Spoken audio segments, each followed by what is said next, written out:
Hey guys, today Apple released iOS 12 Beta 7. Let's do a quick recap on what's new. Since Apple is on a weekly schedule now, we're going to be getting one of these pretty much every week up until the final release next month. The amount of features are getting smaller and smaller with every release, but there are still a few notable ones to mention.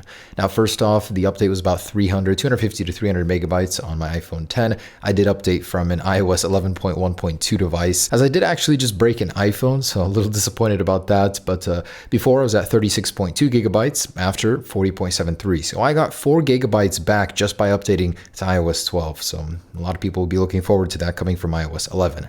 Anyways, so we're going to start with FaceTime. Group FaceTime has been removed from the current beta and will only surface at a later time, as Apple will not be releasing iOS 12 with this feature. Unfortunately, for whatever reason, Apple's pulling another, hey, let me remove a feature and add it like a year later. So Group FaceTime will no longer be in iOS 12. Open up Messages and you will see a new splash screen just like this. It tells you about some new things you can do with Messages, the effects camera page, new way to share, and your conversations streamlined. And if we jump into the photos, there's a new sharing suggestions section. So gives you a little memo here in the For You tab. And the face in the Face ID logo is now back. So previously it was just blank in the middle, and now that little guy is there to greet you again. And the Measure app icon is slightly different. I guess you could say almost streamlined. So it's been turned horizontal instead of this vertical approach. And believe it or not, that's it. Just 5 new changes in this new beta. And as we get closer to release, we're going to be seeing less and less. That's just how it is, but that's fine because I feel like we've already had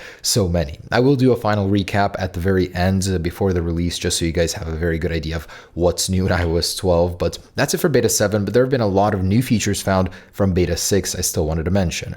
Now, an awesome one that is in Beta 6 is you can now sort by recently added in the music application. So previously there used to just be artist and title. Now there's a new one for recently added. I noticed this one in the last beta and I haven't seen it being mentioned anywhere. And that's when scrolling in between photos, there's a new behavior now. When you scroll to the left and right, as you can see, the photo actually moves inside the frame. Previously, it literally just blanked right over. Now it's got this nice new animation in between. And I don't have a picture for reference, so I'm showing you this, but when activating your iPhone, apparently you don't need a SIM card anymore since Beta 6 in order to activate it. I'm going to need some of you guys to confirm that, but I've seen several users online say if it's a fresh restore, you can activate it without having a SIM card inside. That is cool. That'd be the first time in over a decade that Apple allows you to do that. And within maps in certain areas, in particular Japan and Taiwan, Apple has updated the actual graphic for high-speed rails. They now have a dash through it, slightly more distinctive against the very confusing background here. So a nice visual update. Now we've had this for quite some time here in USA and Canada,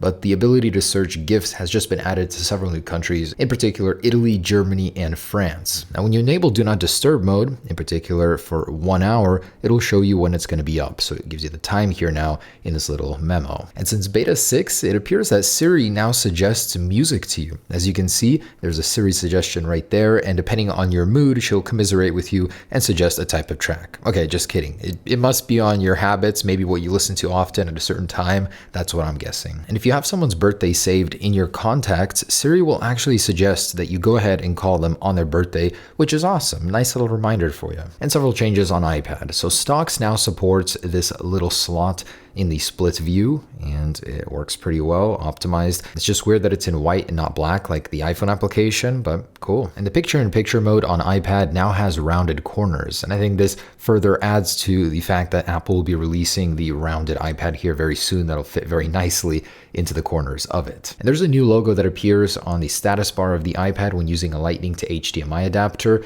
This is Apple's official one. Looks very nice. All right, now you guys are completely updated on all of the features in Beta 7 and the latest ones in Beta 6. So performance. A lot of users, believe it or not, were reporting that Beta 7 slowed their device down and the app load times were just abysmal. Like your iPhone would just hang and not load an app for like 10, 15, even 20 seconds. But happy to report that everyone's saying after a restart, if you're experiencing that problem, it'll go away. So don't worry, performance seems to be the same. Of course, got to run a customary Geekbench just to be sure. I really can't wait to do this on the new iPhones. I think the Geekbench scores are just going to be legendary. But anyways, let's see what we got. And this is what happened to my iPhone. I'm having this little delamination issue on the screen where the top layer is literally delaminating from the OLED panel. So I'm having dead zones on the screen. Certain parts work all fine and everything. It's just the 2s and 3s here.